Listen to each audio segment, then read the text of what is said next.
Hello mga kabiders! So nandito na tayo sa part 8 ng ating tutorial kung paano mag-online bidding sa Pag-ibig website. So ngayon naman, tuturuan ko kayo kung paano mag-compute ng ating housing loan. So kasi may mga nagtatanong like dito kay Miss Riz Collections. So sabi niya, question po ma'am, required income per property na gusto ko is 33,000 pesos. Pero income ko lang is 32,000. Mako-consider ba nila yan? So, tinatanong ni ma'am kung pwede ba yung income niya doon sa property na gusto niya.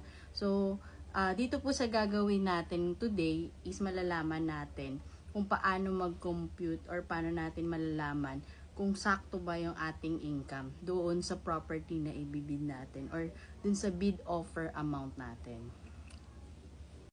So dito, nandito pa rin tayo dun sa select preferred location, 'di ba? So diyan, pagdating natin sa website, meron diyan sa baba, scroll down lang tayo or scroll up pala, sorry. Housing loan calculator. So click nyo yung compute loan para mag-start na tayo. So, pag click nyo yun, ito yung lalabas. So, sasabihin dyan kung bakit kailangan or bakit maganda na magpag-ibig housing loan. Kasi sabi nga, customized to fit your needs and may mga various loan purposes and longer payment terms. Kasi pwede yung mga installment. Kung hindi pa kayang magbayad ng cash, diba? And scroll up lang kayo, makikita nyo dyan yung interest rate. So, may mga interest rate dyan. Yan yung mga for installment na rate nila. So, click natin yung housing loan calculator, yung compute loan. So, pag click natin ng compute loan, lalabas to, housing loan affordable calculator. So, nakalagay dyan, what do you want to compute? Desired loan amount, preferred repayment period, and preferred fixed pricing period. So, dito sa what do you want to compute? So, lalabas dyan yung how much income is required for your desired loan value. Meron din namang question na how much you can borrow based on your income. Ito, pwede yan yung kay ma'am yung sa question niya. And how much you can borrow based on the value of the property. So, mamaya, dadaanan natin yan lahat. So, assuming na i-click natin is how much income is required for your housing loan. So, ang desired loan amount natin, ito example ko yung sa property namin kasi 303,700 pesos yon. So, less the 15,000 bid bond, ang kakalabasan niya is 282,700 pesos. So, yan yung desired loan amount namin. Then, preferred repayment period. So, may mga options dyan for long term up to 30 years and it will depend din sa age ninyo. Kasi, si Pag-ibig, pwede ka lang, pwede lang hanggang 70 years old lang pwedeng mag-pay. So, pababa siya ng pababa. It depende po sa age nyo kung kailan kayo maglo-loan. Then, ito naman, ayan, makikita nyo, hanggang 1 year naman yan kasi may mga short term din sila na up to 12 months. And dito naman sa preferred fixed pricing period, so ayan yung interest rate nyo per year. So, makikita nyo dyan sa 1 year, 5.75, sa 3 years naman is 6.25. So, ano ba itong fixed pricing period? Ito yung interest rate nyo per year. So, naka-fix siya. For example, usually na ginagamit dyan is yung 3 years na 6.25. So, usually yan yung ginagamit ni Pag-ibig. So, ibig sabihin lang yan for the first, second, and hanggang third year po ng loan ninyo, naka-fix po kayo sa 6.25 interest rate. And after 3 years, sa ika 4th year nyo na po, mag-iiba na. Pwedeng i-same pa rin yung gawin ni Pag-ibig na interest rate nyo or pwede niya ring taasan. So, ganun po yung nangyayari kay pricing nila or yung interest rate nila.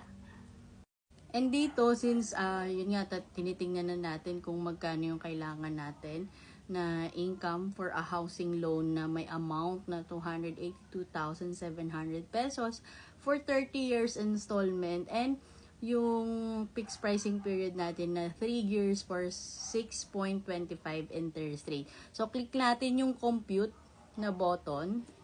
Pag-click natin ang compute na button, lalabas dyan. So, makikita nyo po na ang principal and interest is 1,740.63 centavos monthly to. Sa kanyang monthly amortization is 1,804.24. Yan po yung pinost ko, diba, na yung sa una ko pong video na 1,800 monthly amortization. So, para malaman nyo kung magkano yung magiging monthly amortization nyo po. So, may insurance niya na 63.65. So, i-calculate niya. So, ang ganda po nito, no, kasi malalaman nyo na agad-agad magkano ba yung sa amount na to, magkano yung magiging monthly amortization niya. Kung ang gagawin ko is 30 years to pay. So, may iba parang natatagalan sila pag 30 years to pay. Meron din po kasi ang technique. So, para mas makababa, mas bumaba yung interest rate. Pero, another topic na po yan, gagawin ko din siya ng tutorial video. So, dito naman po sa pangalawa, yung how much you can borrow based on your income. So, ito yung sa question ni ma'am, paano pag may income ako na 32,000, kaya ko bang mag-loan ng ganitong amount ng property? So, dito po masasagot yan. So, dito po sa gagawin kong example, for example, si ma'am po, meron siyang 15,000 na monthly income. So, ito maganda to para dun sa mga, example ko na to para sa mga minimum wage earner. So, sa 15,000, ano ba yung, how much ba yung pwede mong i-loan, 'di ba? Sa iyong monthly gross income. So, for 30 years ulit tayo, then, preferred fixed pricing period natin is suming pa rin, 3 years, 6.25. So, click natin yung compute. So, ito po yung lalabas dyan. So, makikita po natin ang you can approximately loan 852,664.20 centavos based on your gross monthly income. So, kung 15,000 ang iyong monthly income, hanggang 800,000 ka lang magbibid na loan, diba, na loan amount. So, kumbaga, hindi ka pwedeng lumagpas dun. So, malalaman mo din kasi diba may mga iba masyadong malaki yung dinadagdag nila sa bid offer nila, pero hindi pala nila na-compute kung hanggang magkano lang yung capacity ng income nila. Pero pag minsan naman hindi kinaya ng iyong monthly income, pwede ka namang mag-co-borrower din. So, sa co-borrower, meron siyang sinusunod din na hierarchy. So, for example, may asawa ka, syempre, spouse muna, children, pababa na yon. So, ganun po siya. Paano naman pag gusto mo yung malaman yung pwede mong hiramin based on the value of the property? So, ito. So, for example, dito, yung sa property namin, ang value niya is 303,300 yung aming bid offer. Yun yung iniisip namin na bid offer. So, itinilagay din namin yung preferred payment period and yung sa fixed pricing. So, click compute.